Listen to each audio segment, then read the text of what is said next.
देखिए आज हम लोग नया टॉपिक स्टार्ट करने वाले हैं। इलेक्ट्रोडायनेमिक्स का जो लास्ट टॉपिक ठीक है वो है इलेक्ट्रोमैग्नेटिक वेव। इलेक्ट्रोमैग्नेटिक वेव पढ़ने के बाद पूरा इलेक्ट्रोडायनेमिक्स समाप्त हो जाता है। और जो भी आज तक आप इलेक्ट्रोडायनेमिक्स में पढ़े हैं, चाहे वो इलेक्ट्रोस्टैटिक्स में पढ़े हों, चाहे वो करंट में पढ़े हों, या फिर मैग्नेटिक इफेक्ट ऑफ करंट में पढ़े हों, या EMI में पढ़े हों, सब का कॉम्बिनेशन है ये टॉपिक। टॉपिक छोटा सा है लेकिन जितना भी कॉन्सेप्ट पढ़े हैं सब कंपाइल करके एक साथ यहाँ पे यूज होगा। और फिर आपको लगेगा कि जो भी अलग अलग चैप्टर में आप अलग अलग कॉन्सेप्ट पढ़े हैं वो सारा इस चैप्टर में कंपाइल कर दिया गया है। और कुछ अलग अलग नहीं है, सारा इलेक्ट्रोडायनेमिक्स एक खास सेट ऑफ इक्वेशन से गाइडेड है जो आप इस चैप्टर में देखेंगे। तो देखिए टॉपिक का नाम है इलेक्ट्रोमैग्नेटिक वेव्स। तो इलेक्ट्रोमैग्नेटिक वेव्स क्या होता है इस पे चर्चा अगले क्लास में, अगले लेक्चर में होगा कि इलेक्ट्रोमैग्नेटिक वेव होता क्या है, उसके बारे में सारा बात हम लोग पढ़ेंगे। लेकिन सबसे पहले हम लोग बात करेंगे इलेक्ट्रोमैग्नेटिक वेव ओरिजिनेट कहाँ से हुआ है, कहाँ से इलेक्ट्रोमैग्नेटिक वेव का कॉन्सेप्ट आया है। ठीक है, जब हम लोग इलेक्ट्रोस्टैटिक्स पढ़ते हैं तो वहाँ पे बताया जाता है कि चार्ज का जब नॉन यूनिफॉर्म मोशन होता है तो इलेक्ट्रोमैग्नेटिक वेव बहता है। आप इलेक्ट्रोस्टैटिक्स के नोट्स में देख सकते हैं, लिखा हुआ होता है कि चार्ज को दो पार्ट में करते हैं, एक होता है चार्जेज एट रेस्ट और एक होता है चार्जेज एट मोशन। जब रेस्ट में होता है तो वो केवल इलेक्ट्रिक फील्ड क्रिएट करता है, जो हम इलेक्ट्रोस्टैटिक्स में पढ़ते हैं। जब चार्ज मोशन में होता है और वो भी मोशन अगर यूनिफॉर्म होता है तो वो मैग्नेटिक फील्ड क्रिएट करता है ना। और लेकिन जैसे ही आप बात करेंगे जब चार्ज का मोशन नॉन यूनिफॉर्म होगा तो वो time varying electric field and magnetic field produce करता है। जब यूनिफॉर्म मोशन होगा चार्ज का तो वो कांस्टेंट इलेक्ट्रिक फील्ड और मैग्नेटिक फील्ड प्रोड्यूस करेगा। लेकिन जब नॉन यूनिफॉर्म मोशन होगा तो time varying electric field and magnetic field produce करता है। और वहीं से इलेक्ट्रोमैग्नेटिक वेव का, इलेक्ट्रोमैग्नेटिक एनर्जी का प्रोपेगेशन चालू होता है। वो आपको वहाँ पे थोड़ा सा ब्रीफ किया गया था, उस बात पे हम लोग आएंगे कुछ समय के बाद। ठीक है, तो देखिए इलेक्ट्रोमैग्नेटिक वेव में जो सबसे इंपॉर्टेंट रोल जिस साइंटिस्ट का रहा है वो है मैक्सवेल, है ना। मैक्सवेल का बहुत बड़ा कंट्रीब्यूशन रहा है इलेक्ट्रोडायनेमिक्स को एक सेट ऑफ इक्वेशन के अंदर लाने का। तो वही चर्चा आपको यहाँ पे जनरली मैक्सवेल का इक्वेशन सब यहाँ पे आपको पढ़ना है। तो देखिए हम लोग स्टार्ट करते हैं। इलेक्ट्रोमैग्नेटिक वेव क्या होता है, इलेक्ट्रोमैग्नेटिक वेव। ठीक है, देखिए इलेक्ट्रोमैग्नेटिक वेव पढ़ने से पहले आपको इलेक्ट्रोमैग्नेटिक इंडक्शन में आपको एक बात बताया गया था। इलेक्ट्रोमैग्नेटिक इंडक्शन में आपको बताया गया था, इलेक्ट्रोमैग्नेटिक इंडक्शन में क्या बताया गया था कि टाइम के साथ अगर मैग्नेटिक फील्ड बदल रहा है, क्या बोले थे, टाइम के साथ अगर मैग्नेटिक फील्ड बदल रहा है तो उस रीजन में करंट इंड्यूस होता है, इलेक्ट्रिक फील्ड इंड्यूस होता है, बताए थे, है ना। पहले हम लोग पढ़े magnetic effect of current. Magnetic effect of current में हमको क्या बताया गया, हमको यही बताया कि करंट मैग्नेटिक फील्ड प्रोड्यूस करता है। मतलब जब तक हम लोग EMI नहीं पढ़े थे तब तक हम लोग ये जानते थे कि मैग्नेटिक फील्ड प्रोड्यूस करता है करंट। ठीक है, जब हम EMI पढ़े तो ये जान गए कि time varying magnetic field, time varying magnetic field जो होता है वो करंट इंड्यूस करता है। ये हम लोग पढ़ लिए कि टाइम वैरिंग मैग्नेटिक फील्ड क्या होता है, किसी भी कॉइल में करंट या इलेक्ट्रिक फील्ड इंड्यूस कर सकता है। यहाँ तक हम लोग पढ़े थे। तो देखिए यहीं से हम लोग स्टार्ट करेंगे, है ना। लिखेंगे सिंस वी नो दैट, हम जानते हैं कि, क्या जानते हैं हम लोग ये जानते हैं कि टाइम वैरिंग मैग्नेटिक फील्ड, है ना, time varying magnetic field produces electric field. ये इंड्यूसेस लिखिए तो ज़्यादा सही रहेगा। ये हम लोग इलेक्ट्रोमैग्नेटिक इंडक्शन में पढ़ चुके हैं, इंड्यूसेस इलेक्ट्रिक फील्ड। ठीक है, इंड्यूसेस इलेक्ट्रिक फील्ड, क्या बोले कि time varying magnetic field electric field induce करता है। ये बात हम लोग चर्चा कर चुके हैं इलेक्ट्रोमैग्नेटिक इंडक्शन वाले चैप्टर में। ठीक है, ये हम लोग चर्चा कहाँ किए हैं, इलेक्ट्रोमैग्नेटिक इंडक्शन में चर्चा की है।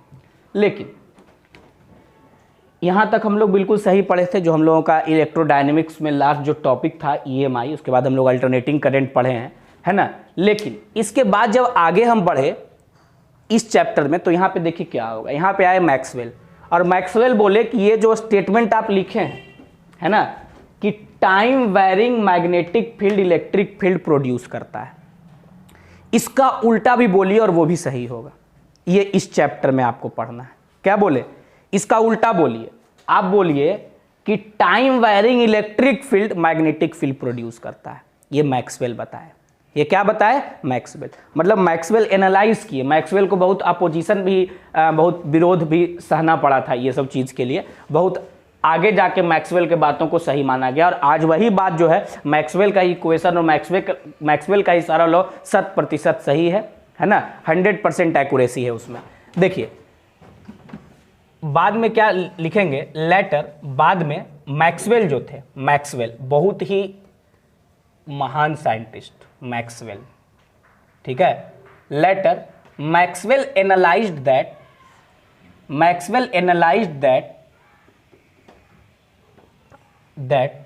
the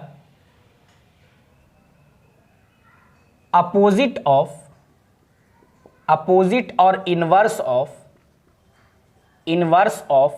above statement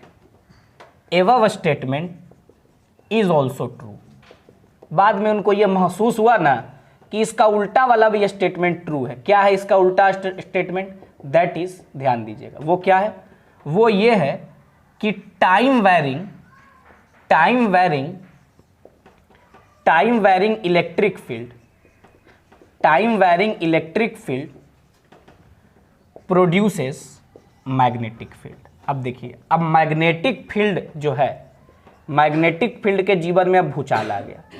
अभी तक मैग्नेटिक फील्ड के जीवन में कोई भूचाल नहीं था। अब क्या हो गया, मैग्नेटिक फील्ड के जीवन में भूचाल ऐसे आया कि आज के पहले हम लोग मैग्नेटिक इफेक्ट में क्या पढ़े थे कि मैग्नेटिक फील्ड केवल करंट ही प्रोड्यूस कर सकता है, करंट प्रोड्यूसेस मैग्नेटिक फील्ड। ये हम लोग मैग्नेटिक इफेक्ट में पढ़े थे। मतलब मैग्नेटिक फील्ड पे एक तरफा अगर किसी का कोई सोर्स था तो वो केवल और केवल इलेक्ट्रिक करंट था। लेकिन मैक्सवेल आए और बोले कि नहीं, टाइम वैरिंग इलेक्ट्रिक फील्ड भी मैग्नेटिक फील्ड प्रोड्यूस करता है। मतलब करंट के अलावे, करंट तो मैग्नेटिक फील्ड प्रोड्यूस कर ही रहा है जो कि simple magnetic effect of current है।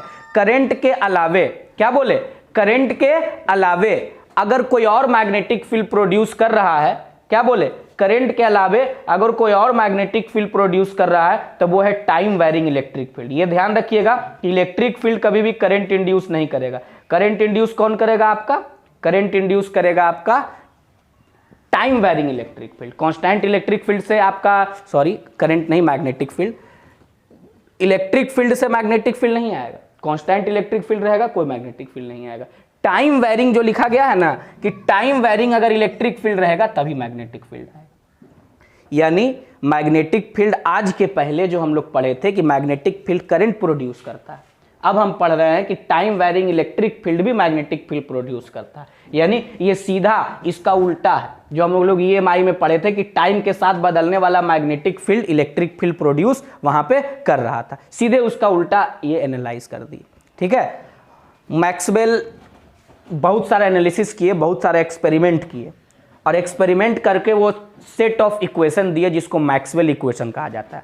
मैक्सवेल इक्वेशन, इस सेट में 4 इक्वेशन होता है। इस सेट में क्या होता है आपका? 4 इक्वेशन होता है और वो बोले ये 4 इक्वेशन बेसिक लॉ है पूरे इलेक्ट्रोमैग्नेटिज्म का, है ना। मैक्सवेल का 4 इक्वेशन बेसिक लॉ है, इसी पे सारा आपको कूलम्स लॉ ये सब साइड हो गया, है ना। सब इलेक्ट्रोमैग्नेटिज्म में भी पढ़ना है, लेकिन बेसिक का मतलब क्या होता है, बाकी जितना भी लॉ होगा सब उसी 4 की मदद से बनेगा।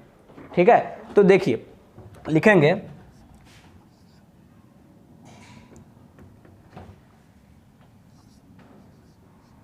on the basis of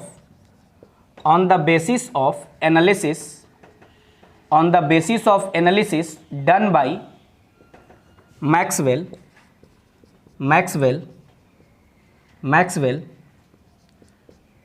he had formulated the set of equations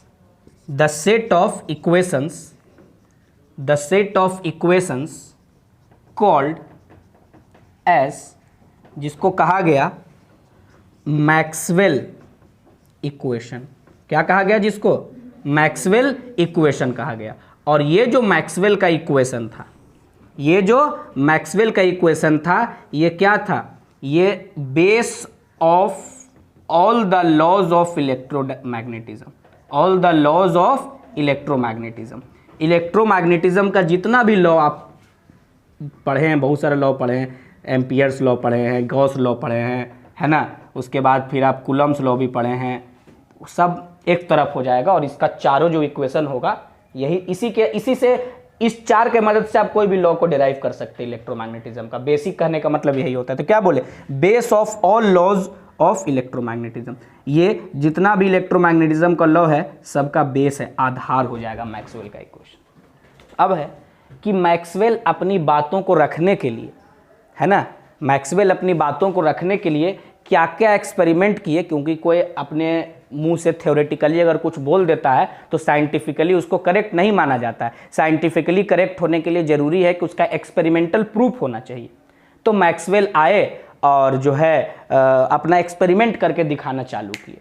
तो इस एक्सपेरिमेंट में हम लोग को एम्पियर सर्किटल लॉ का जो है मदद लेना पड़ेगा, ठीक है, और उस पर हम लोग बाद में चर्चा करेंगे। लेकिन अभी एक बात हम लोग यहाँ से क्लियरली जान जाएंगे, वो ये बात है कि टाइम के साथ बदलने वाला इलेक्ट्रिक फील्ड और मैग्नेटिक फील्ड, टाइम के साथ बदलने वाला जो इलेक्ट्रिक फील्ड है और मैग्नेटिक फील्ड जो है, टाइम के साथ बदलने वाला इलेक्ट्रिक फील्ड जो है क्या प्रोड्यूस करेगा, मैग्नेटिक फील्ड प्रोड्यूस करेगा। यहाँ से एक कंक्लूजन निकल के आ जाना चाहिए, अगर किसी भी रीजन में इलेक्ट्रिक फील्ड और मैग्नेटिक फील्ड समय के साथ बदल रहा है, ठीक है, तो ये दोनों कपल्ड है। कपल्ड कहने का क्या मतलब है कि अगर मान लीजिए किसी रीजन में मैग्नेटिक फील्ड बदल रहा है तो वहां पे इलेक्ट्रिक फील्ड आ जाएगा, अगर किसी रीजन में इलेक्ट्रिक फील्ड बदल रहा है तो वहां पे मैग्नेटिक फील्ड आ जाएगा। इसी को कहते हैं कपल्ड, इसी को क्या कहते हैं, कपल्ड।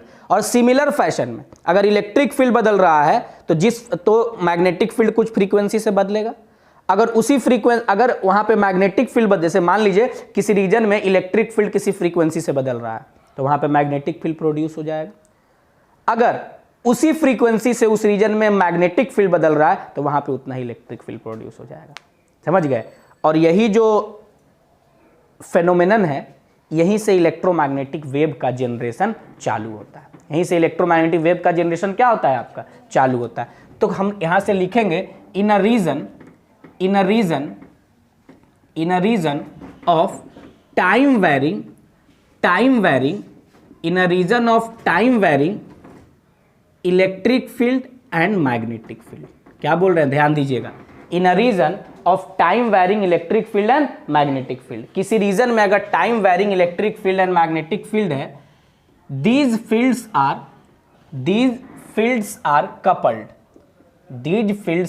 कपल्ड। कपल्ड करने का मतलब क्या है कि अब अकेले जो है नहीं रहेगा, एगो बदलेगा तो दूसरा प्रोड्यूस होगा, ठीक है। दीज फील्ड्स आर कपल्ड, है ना, and vary in similar fashion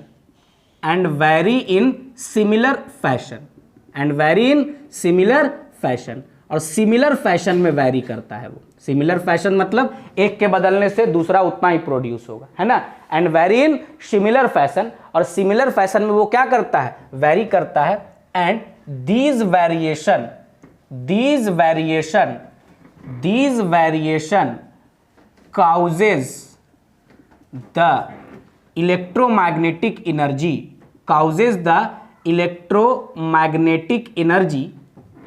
causes the electromagnetic energy to propagate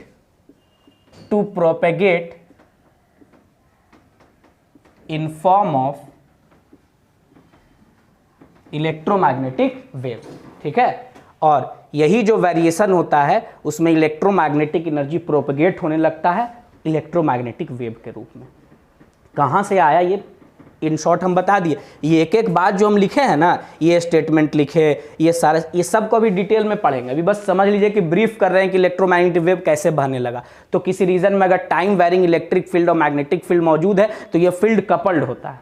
coupled मतलब अगर एक बदल रहा है तो दूसरा प्रोड्यूस होगा। इलेक्ट्रिक फील्ड के बदलने से मैग्नेटिक फील्ड और मैग्नेटिक फील्ड के बदलने से, पहले हम लोग केवल यही पढ़े थे कि time varying magnetic field electric field produce करता है। अब हम लोग फ्लेक्सिबल है, इसका उल्टा भी बोल सकते हैं, ठीक है। और यही जो वेरिएशन होता है, इसी के कारण इलेक्ट्रोमैग्नेटिक एनर्जी का प्रोपेगेशन इलेक्ट्रोमैग्नेटिक वेव के रूप में होता है, ठीक है। ये हम लोग देख लिए यहाँ से। अब देखिए, अब क्या है, मैक्सवेल का एक्सपेरिमेंटल डेमोन्स्ट्रेशन। मैक्सवेल क्या क्या किए अपने बात को सही साबित करने के लिए। कोई भी बात अपना बोला है, कुछ बुद्धि लगा के बोला होगा, तो हर आदमी चाहता है कि हम अपने बात को सही दिखाएं। लोग गलत भी बोलता है तब उसको सही बनाना चाहता है। ये तो सही बोल दिए थे, है ना। आदमी गलत भी बोलता है तो सोचता है ना मेरे ही बात सही है, समझ गए बात को, और ये तो बेचारे सही बोले थे, ठीक है। तो उसको ये कैसे जो है सही किए, तो कैसे दिखाए, तो देखिएगा सबसे पहले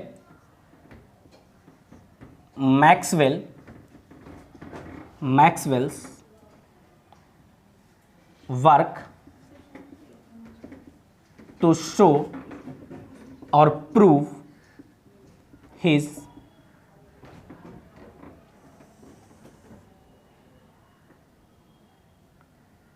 स्टेटमेंट। अपने स्टेटमेंट को प्रूव करने के लिए मैक्सवेल क्या क्या बात बोले। ऐसे वो स्टेटमेंट नहीं बोल दिए थे, वो अपना काम कर लिए थे, उसके बाद बोले, फिर दुनिया को वो करके दिखाए कि देखो ऐसा ऐसा हम किए और हम सही हैं, तुम गलत हो, है ना। ये सबसे पहले जिसको गलती ठहराए उसका नाम था एम्पियर सर्किटल लॉ। आप पढ़े होंगे, देखिए एम्पियर सर्किटल लॉ कदम धज्जी उड़ा दिए, गजब बेइज्जती कर दिया उसका, है ना। एम्पियर सुसाइड पता नहीं किया कि नहीं तो हमको जानकारी नहीं है, लेकिन बहुत बड़ा बेइज्जती एम्पियर का हुआ। एम्पियर का सर्किटल लॉ क्या होता है, हम लोग बचपन से पढ़ते आ रहे हैं, ठीक है, बचपन में भी पढ़े थे। एम्पियर सर्किटल लॉ कहता है कि मान लीजिए कि कहीं किसी वायर में करंट बह रहा है, किसी वायर में करंट बह रहा है, पढ़े होंगे, किसी वायर में करंट बह रहा है। तो किसी वायर में करंट बह रहा है, यहाँ पे हम लोग एम्पियर सर्किटल लॉ लगाना चाहते हैं, तो ये अपना ये एक लूप ले लेते हैं हम लोग। इस पॉइंट पे हमको मैग्नेटिक फील्ड निकालना होता है, तभी ऐसे लूप लेके हम लोग और कहते हैं इस लूप के लिए जो होगा बी डॉट डी एल, छोटा सा एलिमेंट ले लेते हैं, इस पे कहते हैं यही हमारा डी एल है, और कहते हैं B dot D L is equal to mu naught times इस लूप में जितना करंट इंटरसेप्ट हो रहा है, जितना करंट घेरा गया है, आई करंट है। कितना करंट है? आई। एम्पियर का सर्किटल लॉ यही था। ये सब हम लोग पढ़ के बहुत खुश थे, बिल्कुल ठीक है। ये बिल्कुल गलत है, ये बिल्कुल गलत, मतलब एम्पियर के दिए गए लॉ को ये गलत ठहरा दिए। अब कहिएगा कि कैसे गलत है ना, कैसे गलत है, ये सब बात पे चर्चा होगा।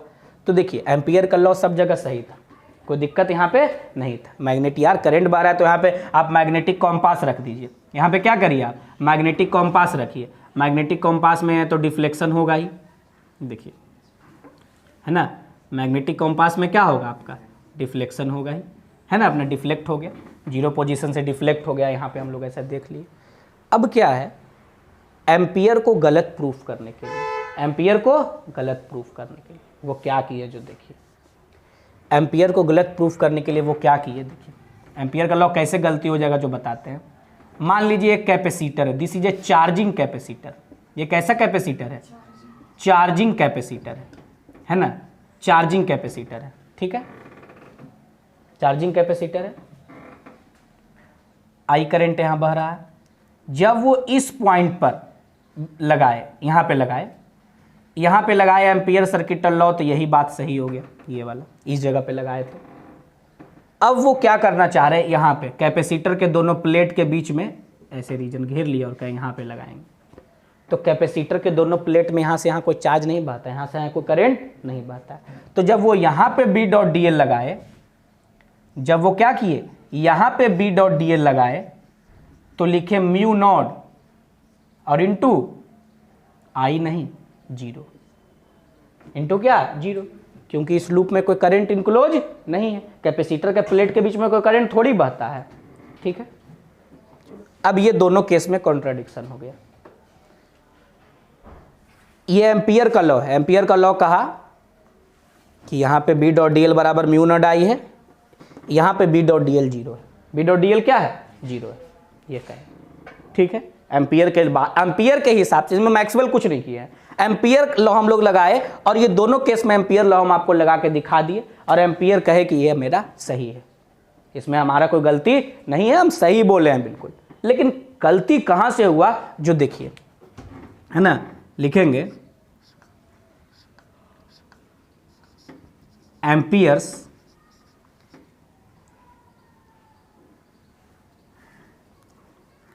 मैक्सवेल एक्सपेरिमेंट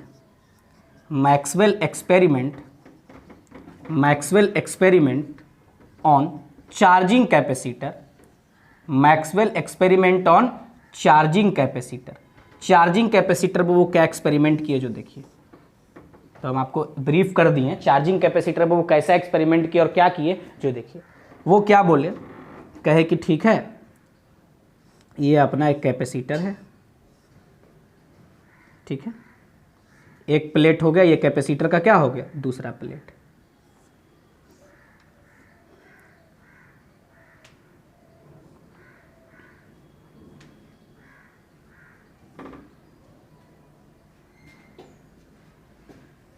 ध्यान दीजिएगा हम जो बोल रहे हैं, ये प्लस माइनस आई करंट बह रहा है, कितना करंट बह रहा है, आई, कितना करंट बह रहा है, आई करंट बह रहा है।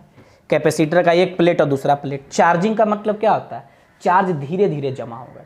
चार्जिंग मतलब क्या हो रहा है, चार्जिंग मतलब पहले चार्ज कम होगा, फिर बढ़ेगा, फिर बढ़ेगा, फिर बढ़ेगा, फिर और बढ़ेगा। चार्जिंग का तो मतलब यही है।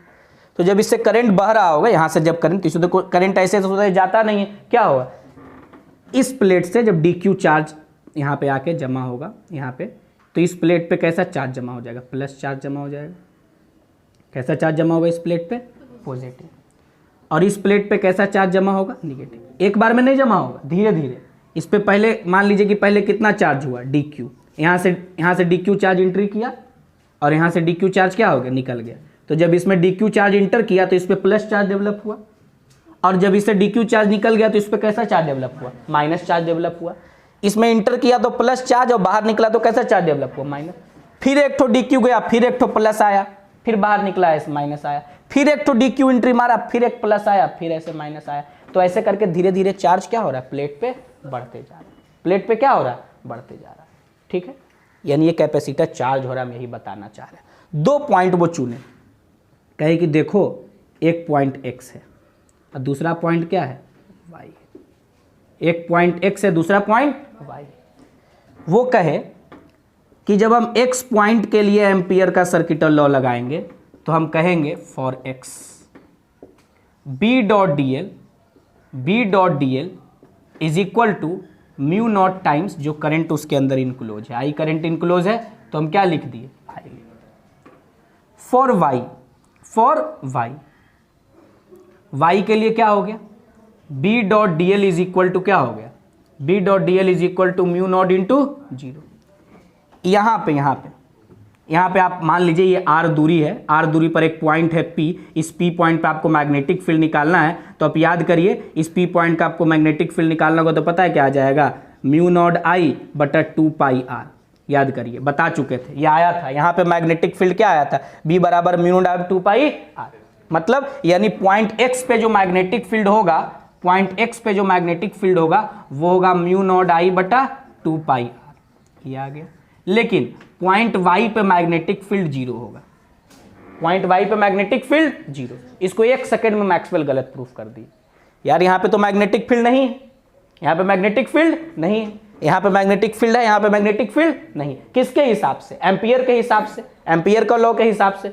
अब क्या किए, मैग्नेटिक फील्ड को डिटेक्ट करता है मैग्नेटिक कॉम्पास।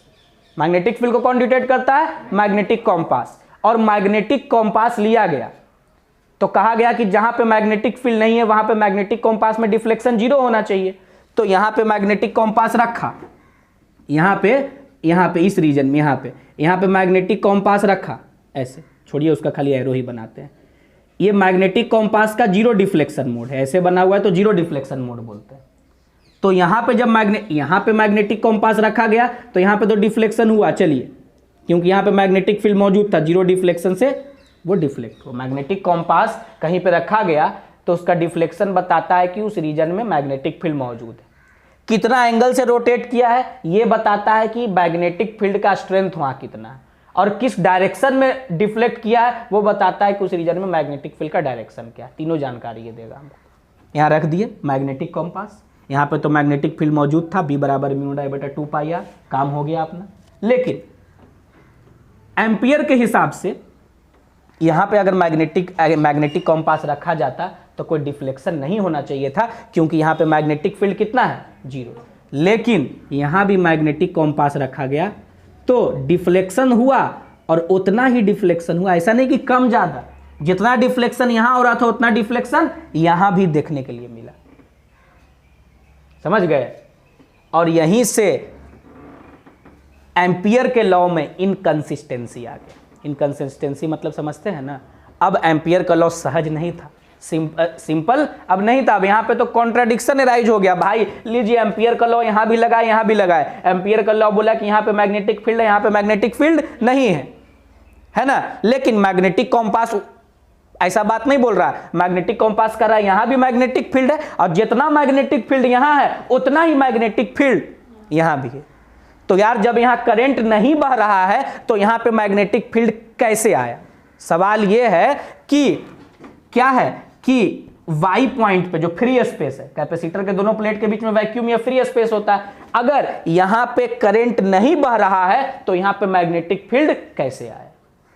समझ गए? मतलब अब हम लोग सोचेंगे कि वाई पॉइंट पर magnetic compass will deflect, magnetic compass will deflect in same fashion as at X, जैसे x पे कर रहा था वैसे ही करने लगा। तो इससे हमको क्या कंक्लूजन निकालना है कि y पॉइंट पे अगर करंट नहीं बह रहा है तो यहां पे मैग्नेटिक फील्ड कैसे आया? क्योंकि मैग्नेटिक कंपास तो डिफ्लेक्शन शो किया है, तो यहां पे मैग्नेटिक फील्ड कैसे आया? यानी जो एम्पियर का लॉ था यहां पे आके गलत हो गया। y पॉइंट पे एम्पियर के लॉ का कॉन्ट्राडिक्शन हो गया, विरोधाभास उत्पन्न हो गया कि अब यहां पे एम्पियर का लॉ गलत क्यों हो गया। ठीक है, जब तक कैपेसिटर नहीं था तब तक एम्पियर का लॉ 100% सही था। कैपेसिटर आया नहीं कि लीजिए, इसके हिसाब से तो मैग्नेटिक फील्ड 0 होना चाहिए वाई पे, तो मैग्नेटिक फील्ड 0 होना चाहिए, तो फिर मैग्नेटिक कंपास में डिफ्लेक्शन क्यों हो रहा है? ऐसा क्यों हो रहा है? तो वाई पॉइंट पे मैग्नेटिक कंपास उसी तरीके से डिफ्लेक्ट कर रहा है जो एक्स में आ रहा है। इस एक्सपेरिमेंट से हमको क्या सीख मिला? इस एक्सपेरिमेंट से हमको यह सीख मिला कि एम्पियर्स के लॉ में कुछ इनकंसिस्टेंसी, कुछ गड़बड़ी है। अगर गड़बड़ी नहीं होता तो ये लॉ देने का मतलब क्या है? सब जगह सही होना चाहिए। तो कुछ ना कुछ गड़बड़ी यहां पे है, उस गड़बड़ी को मैक्सवेल अब सुधारेंगे। समझ गए बात को कि आखिर यहां पे जब करंट नहीं बह रहा है तो बताइए कि कैसे मैग्नेटिक फील्ड आ गया। ठीक है, तो यहीं से जो बात लिखे है ना, अब हमारा बात सही होगा कि यहां पे जो मैग्नेटिक फील्ड आया है वो एक्चुअली में टाइम वेरिंग इलेक्ट्रिक फील्ड के कारण आया, करंट के कारण नहीं आया। अभी तक यहां के पहले तक हम यही पढ़े थे, ये तो हम आपको ब्रीफ कर दिए तब आप जान गए, लेकिन इसके पहले तक हम यही पढ़े थे कि जो करंट होता है वही मैग्नेटिक फील्ड प्रोड्यूस करता है। अब यहां पे कैपेसिटर के प्लेट के बीच में कोई करंट नहीं बह रहा है तो फिर मैग्नेटिक फील्ड कैसे प्रोड्यूस हो गया? है ना, कैपेसिटर के प्लेट के बीच में कोई करंट नहीं बह रहा है तो फिर मैग्नेटिक फील्ड कैसे प्रोड्यूस हो गया? ये सवाल उठता है। तो वो मैग्नेटिक फील्ड कैसे प्रोड्यूस हुआ है? तो वो मैग्नेटिक फील्ड ऐसे प्रोड्यूस हुआ है। समझ गए बात को? अब इस पे और चर्चा हम लोग करेंगे, पहले आप इतना नोट कर लीजिए।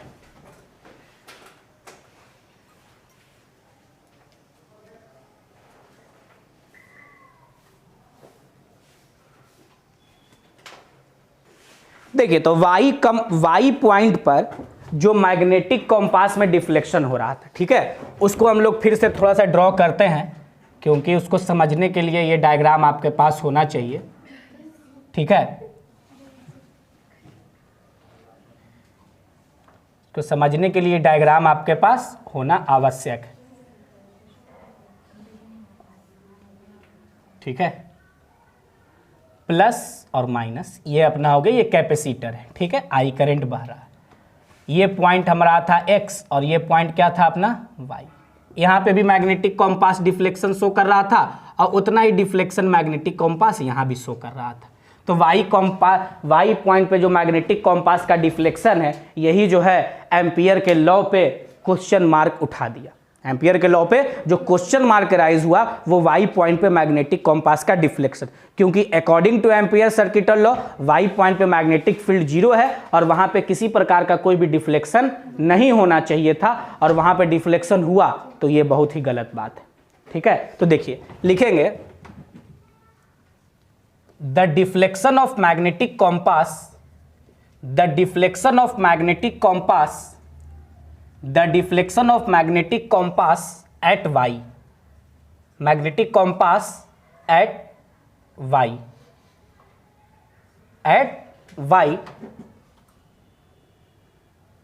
created contradiction contradictions. ये क्या क्रिएट कर दिया? कॉन्ट्राडिक्शन। दो तरह का कॉन्ट्राडिक्शन क्रिएट किया। क्या कॉन्ट्राडिक्शन क्रिएट किया? सबसे पहला accuracy of ampere circuital law, कि एम्पियर सर्किटल लॉ पे अब सवाल उठने लगा, है ना। एम्पियर सर्किटल लॉ पे क्या हुआ? अब सवाल उठने लगा कि आखिर एम्पियर का सर्किटल लॉ गलत यहाँ पे हो रहा है, तो उसके एक्यूरेसी पे सवाल उठने लगा। दूसरा कि अगर y पॉइंट पर मैग्नेटिक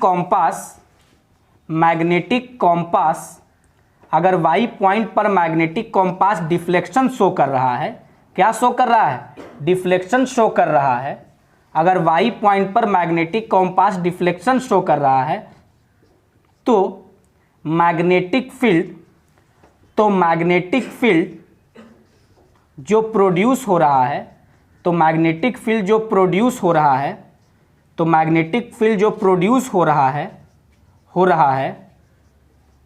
वो क्या बोले कि अगर y पॉइंट पर मैग्नेटिक कॉम्पास डिफ्लेक्शन शो कर रहा है तो मैग्नेटिक फील्ड जो प्रोड्यूस हो रहा है, वो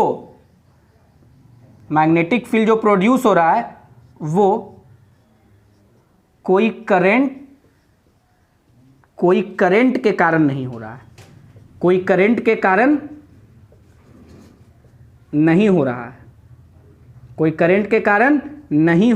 है, डायरेक्टली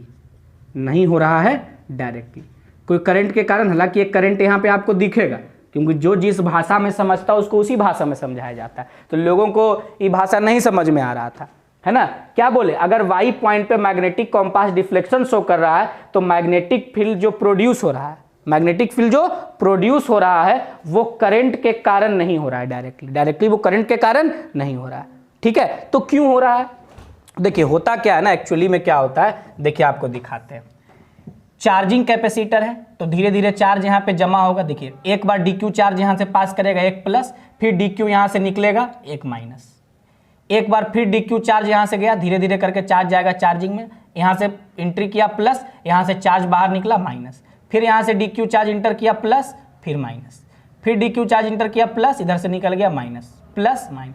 तो देखिए स्टार्टिंग से चलिए, 1 प्लस 1 माइनस, 1 प्लस, फिर थोड़ा सा आगे बढ़िए, थोड़ा टाइम के बाद थोड़ा सा और चार्ज जमा होगा, थोड़ा सा और चार्ज जमा होगा, थोड़ा सा और चार्ज जमा होगा। तो चार्जिंग कैपेसिटर में क्या हो गया, टाइम के साथ चार्ज क्या हो रहा था, प्लेट्स पे इंक्रीज कर रहा था, है ना। तो कहेंगे कि इन चार्जिंग कैपेसिटर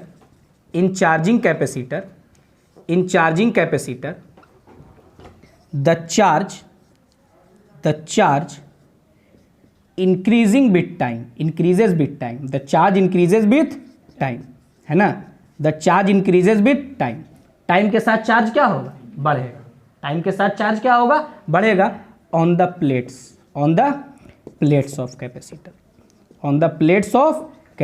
कैपेसिटर के प्लेट पे समय के साथ क्या होगा, चार्ज आपका बढ़ेगा।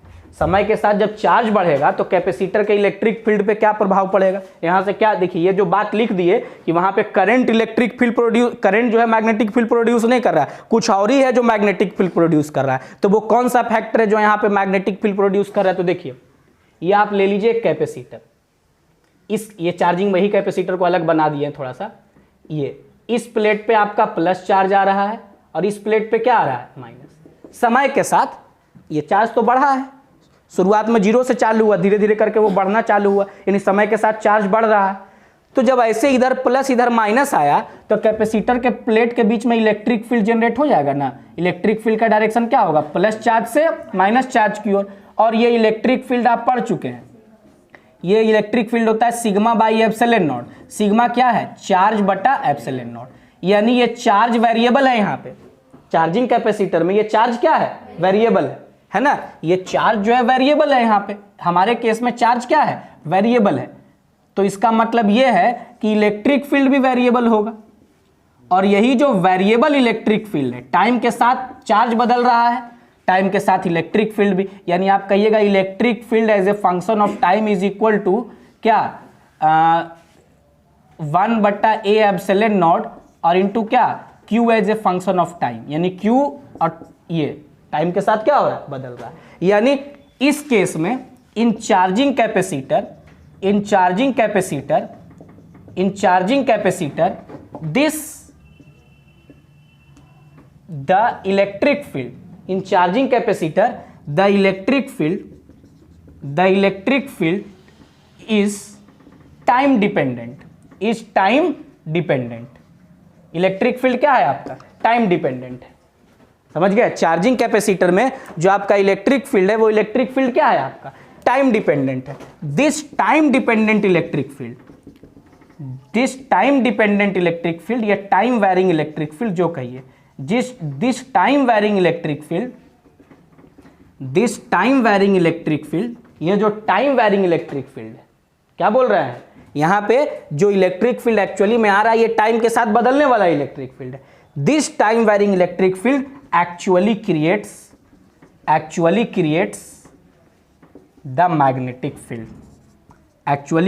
the magnetic field at point y। यही मैक्सवेल प्रूफ करके बता दिए,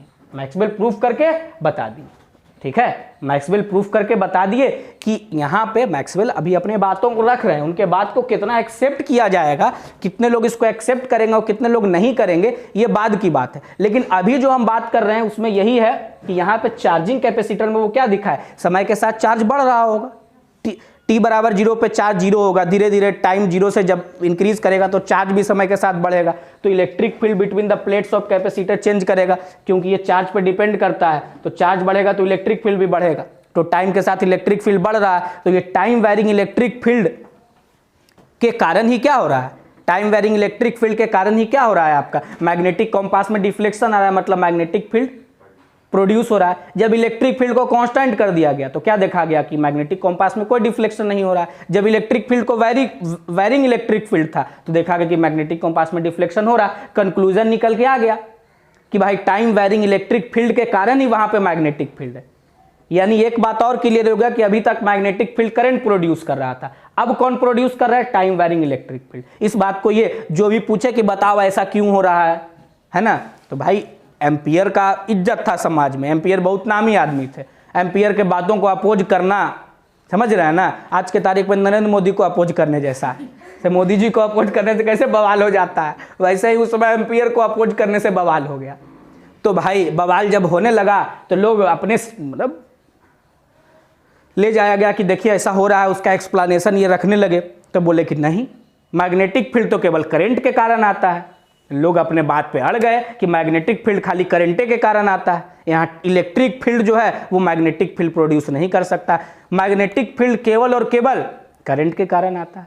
मैक्सवेल चिंता में पड़ गए कि बताओ मेरा इतना मेहनत पे पानी फिर गया। समझ गए, समझ रहे हैं ना बात को। मतलब मैक्सवेल का हालत हो गया तेजस्वी यादव जैसा बिहार में, कि बेचारा इतना मेहनत भी किया, सीट भी ज़्यादा आया, फिर भी उसका सरकार नहीं बन पाया।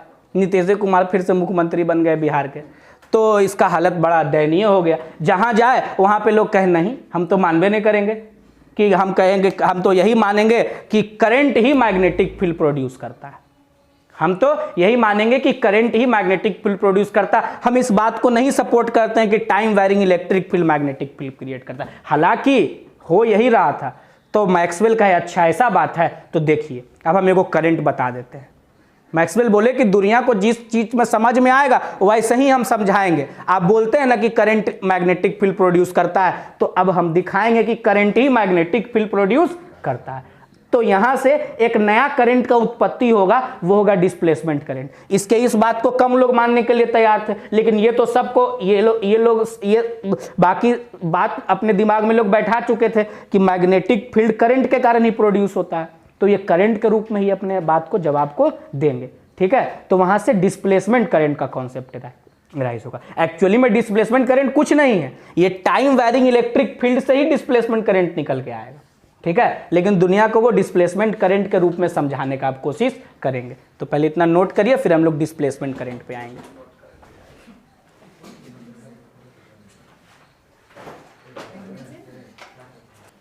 देखिए अब हम लोग बात करेंगे ना एम्पियर को, जो जो ये हम लोग अभी पढ़ रहे थे, मैक्सवेल का जो एक्सपेरिमेंट देखे, इस एक्सपेरिमेंट से जो कंक्लूजन निकल के आया वो कंक्लूजन ये था कि time varying electric field magnetic field produce कर रहा था, लेकिन दुनिया को ये बात इलेक्ट्रिक फील्ड के टर्म में कम समझ में आ रहा था।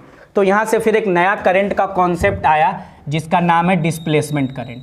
तो हम लोग क्या बात करेंगे, कॉन्सेप्ट ऑफ डिस्प्लेसमेंट करंट पे चर्चा करेंगे। देखिए एक्चुअली में क्या घटना घट रहा था, इसको डिस्प्लेसमेंट करंट बोलते हैं। Concept of displacement current, displacement current का क्या कॉन्सेप्ट है, ठीक है। तो देखिए चार्जिंग कैपेसिटर को ध्यान करिए और बोलिए कि इलेक्ट्रिक फील्ड जो हम लोग लिखे थे वो इलेक्ट्रिक फील्ड किसके बराबर था, Q बटा ए एप्सिलॉन नॉट, Q बटा ए एप्सिलॉन नॉट। ये अपना इलेक्ट्रिक फील्ड था, ये आपका टाइम के साथ वैरी कर रहा था, ये आपका टाइम के साथ क्या कर रहा था, वैरी कर रहा था, टाइम वैरिंग इलेक्ट्रिक फील्ड है। अब क्या है, तो जो टाइम वैरिंग इलेक्ट्रिक फील्ड है उसके कारण कितना फ्लक्स आएगा, टाइम वैरिंग इलेक्ट्रिक फील्ड के कारण जो फ्लक्स आएगा, जैसे आप जो प्लेट देख रहे थे, ये जो आपका कैपेसिटर का प्लेट था, है ना, इस कैपेसिटर के प्लेट पे प्लस चार्ज और इस कैपेसिटर के प्लेट पे माइनस चार्ज है, ठीक है। तो ये जो आप देख रहे हैं यहाँ पे जो पॉइंट था, इसी के लिए हम लोग बात कर रहे थे। तो इसके लिए जब बात कर रहे थे तो इलेक्ट्रिक फील्ड इधर की ओर था, तो जो इलेक्ट्रिक फ्लक्स था, electric flux intercepted with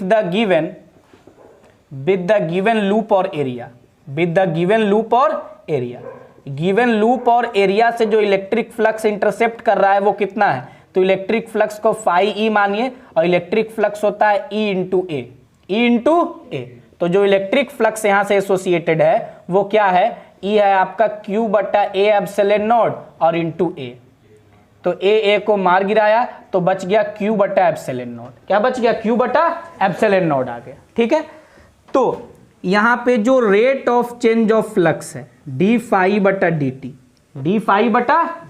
rate of change of flux D phi बटा डी टी, तो ये किसके बराबर हो जाएगा, डी बटा डी टी ऑफ Q बटा एप्सिलॉन नॉट, Q बटा एप्सिलॉन नॉट।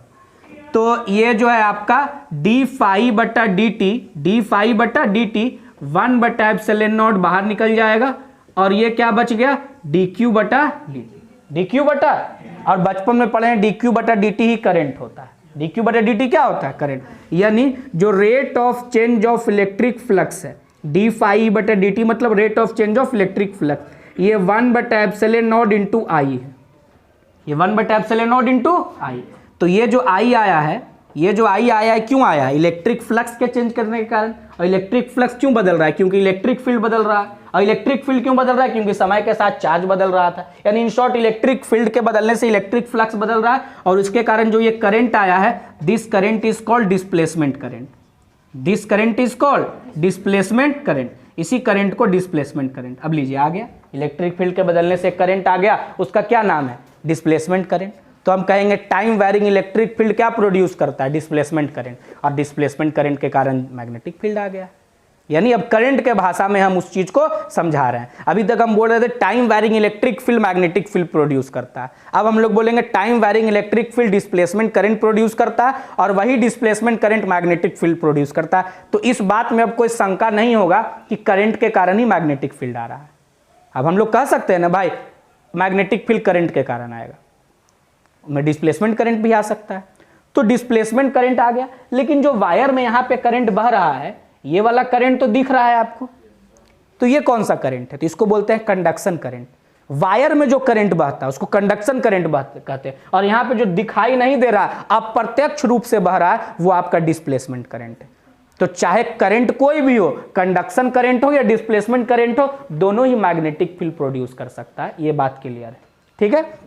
तो ये डिस्प्लेसमेंट करंट, तो इसीलिए जो डिस्प्लेसमेंट करंट है वो किसके बराबर हो गया, आई बराबर आप क्या लिख दीजिएगा, आई बराबर आप यहां से लिखिएगा, ये ऊपर चला जाएगा तो क्या हो जाएगा, ये हो जाएगा epsilon not D phi E और बटा डी टी, डी फाई बटा डी टी, ठीक है। और यही जो आई डी लिखते हैं, आई डी का मतलब होता है डिस्प्लेसमेंट करंट, आई डी का मतलब क्या होता है आपका, डिस्प्लेसमेंट करंट, ठीक है। यानी ये डिस्प्लेसमेंट करंट आ गया, तो कहेगा व्हाट इज डिस्प्लेसमेंट करंट, तो कहेंगे डिस्प्लेसमेंट करंट क्या होता है, इसका डिफिनीशन बोर्ड एग्जाम वगैरह में बहुत कॉमनली पूछा जाता है कि व्हाट इज डिस्प्लेसमेंट करंट, बताइए डिस्प्लेसमेंट करंट क्या होता है। तो कहेंगे the current the current associated with the current associated in a region, the current associated in a region having time varying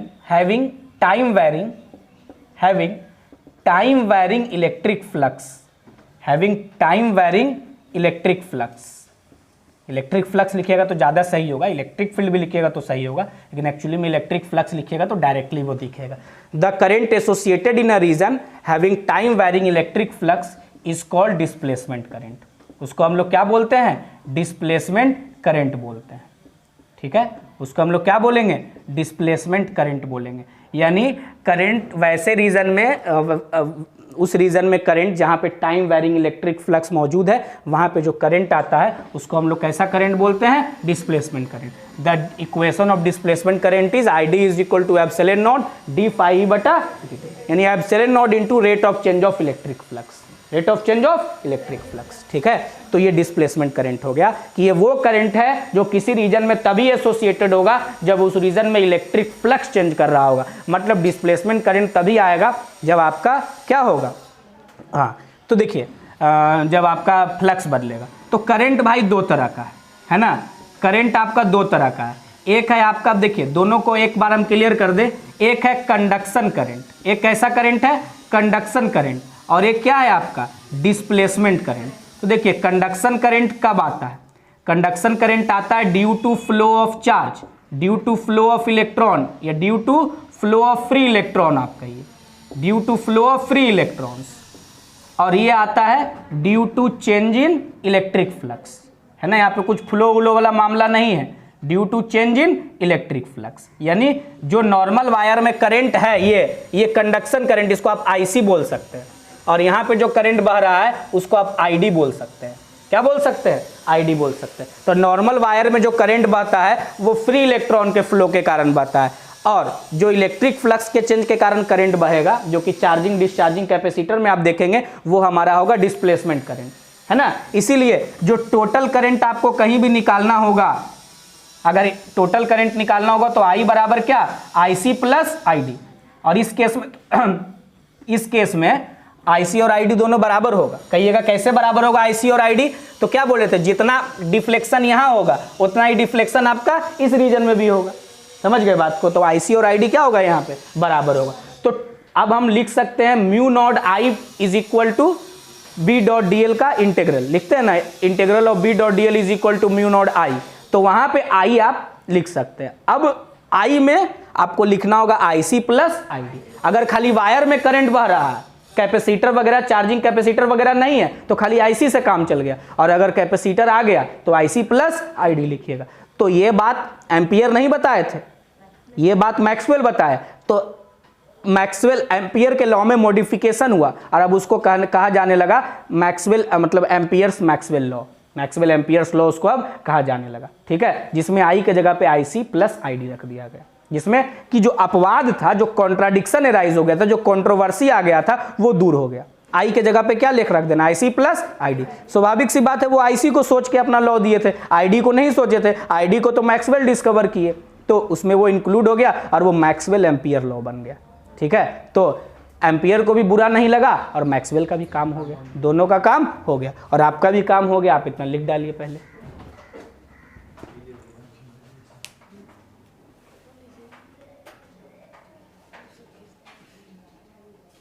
देखिए क्या बोले कि अब हम लोग देख लिए डिस्प्लेसमेंट करंट का कॉन्सेप्ट। अब डिस्प्लेसमेंट करंट के कॉन्सेप्ट के हिसाब से अब एक लॉ यहाँ पे वो इंट्रोड्यूस करेंगे, एम्पियर्स मैक्सवेल लॉ।